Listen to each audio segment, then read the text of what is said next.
en tout cas, merci parce que je pense qu'on a fait un pas. Stan, tu voulais réagir? Sinon, moi j'ai demandé si... I just want to say, what science fiction are we talking about? It's not an amorphous mass. If you look at American science fiction, and most of us tend to think of America as being the place where science fiction was born in the same way that jazz was born in America. But it's actually erroneous to look at it that way. If you look at American science fiction, the tradition is basically quite right-wing, except for a brief period in the 50s and 60s when you got a kind of soft social satirical form of science fiction, people like Paul and Kornbluth and Robert Sheckley and people like that. In American science fiction, man got to the moon. They got to the moon because alone. I know that you French have no word for entrepreneur, but a lone entrepreneur would build a rocket in his back garden and fly to the moon. You know. And that's quite a different tradition to what you might call the European, and in which I include the English science fiction tradition, which is much more... American science fiction has tended to be hard, and ours has tended to be soft.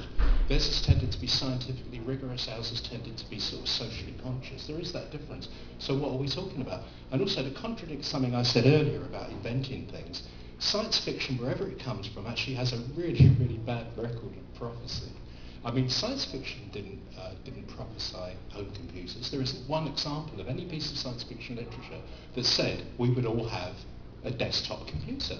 They all thought that computers would be the size of this building, and that guys in white coats with clipboards would go around and ticker tape would come out at the other end. You know, so science fiction is not good at prophecy.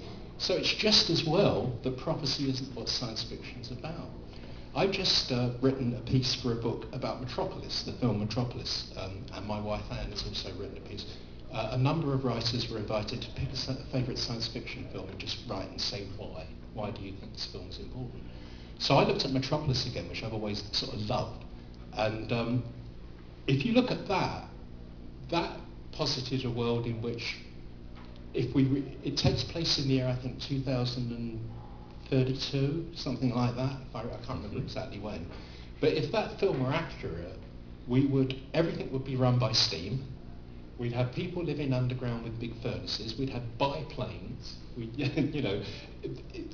Strangely, over the years, that film's gone from being... Still, it prophesies a being which is in between the man and the machine. Yeah. What's happened to that film is that as time's gone on, it's gone from being cutting-edge prophetic science fiction to being steampunk, which is kind of weird. But here's the interesting thing about Metropolis. If I had to liken Metropolis to any one piece of literature, science fiction literature, it would be H.G. Wells's The Time Machine. Because if you remember, when the time traveller goes into the future, he reaches a future world in which the elite live above ground and the poor live below ground. You can think of that parallel. Yet Wells wrote an infamous review of Metropolis for the New York Times when the film was released in 1920.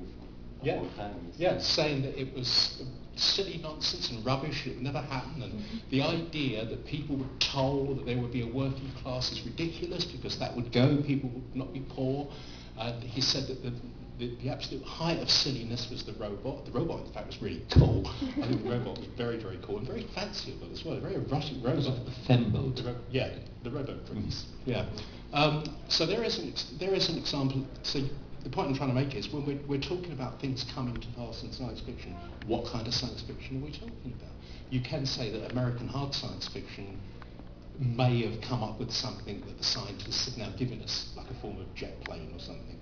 But what interests me much more, I've always said that I'm not interested in the science fiction that spends 40 pages telling you how the rocket ship got from planet A to planet B. I want to be on planet B and get on with it, you know? And I think that's the difference between us and them. And that leads me to the point, you mentioned Robert Sheckley, and sounds like the time of a golden age of science fiction somehow.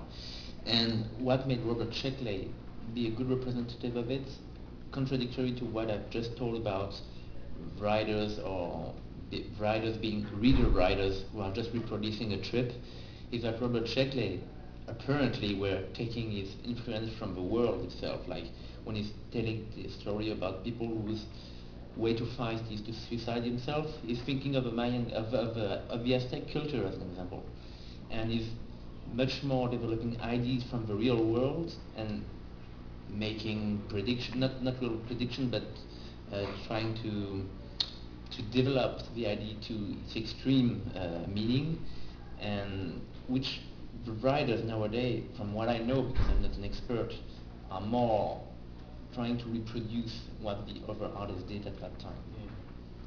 Malheureusement, on est obligé juste de s'interrompre là et on continuera tout ça certainement autour d'une bière, mais